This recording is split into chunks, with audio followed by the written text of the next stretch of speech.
So I want to talk about the whole FOV or field of view argument, which I consider a complete debacle at this point, because you have all these folks thinking they have to build a sim rig and shove a literal 60-inch monitor in their face. And they don't realize what kind of damage they're going to do to their eyes over a long period of time. Think of it as these folks that listen to earbuds in their ears all day long at a completely abnormal volume, and they wonder why they have issues later on. So for the sim racing community, I really think it's hilarious that these guys think that you have to shove a monitor in your face to have some kind of realism or better control of the vehicle, which is complete garbage. That's just garbage. If any of you watching are old enough to remember the old ideas of the size of a monitor, in the old days, a 19-inch monitor was considered big.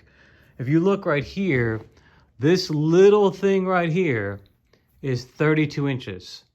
It's a widescreen, whatever, curved 32-inch monitor. That is considered like puny nowadays. Over in the corner is one of my old 60 inches, and then my 49-inch gaming monitor, whatever it is. If I sit right there, I can't sit in front of it too long. I have to like back up. And then the monstrosity 86, and then my actual sim rig with my older 65-inch curved. And honestly, even when I sit there for too long, I'll get a slight headache. And I do adjust my FOV as best possible, whereas for whatever reason, this one, because of the height, the 49-inch there doesn't bother me. But again, when you look at the distance between the wheel and the base and the actual screen, the glare and all that stuff doesn't bother me. It's just the idea that a giant TV is in my face, whether it's a screen or a monitor or whatever you want to call it. Now, literally on the board and the Reddit and all the forums, you have people putting the screen literally an inch behind the base. So they attach the screen behind the base to mimic the idea of a car and a wheel and your windshield. And I get why they do that.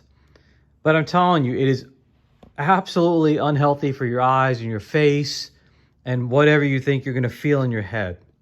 There's no reason for that. I get it. The internet thinks they're always right. They're not. So if you feel like you have to put the screen an inch from your face, good luck to your eyes. But for the folks who push it away and then people think it's dumb, no, good for you. When we grew up, the screen was away from your face, and you kind of had a distance between you to kind of react and process, and you didn't have this glare in your eyes and all that stuff. I don't even want to know all the healthy issues behind it.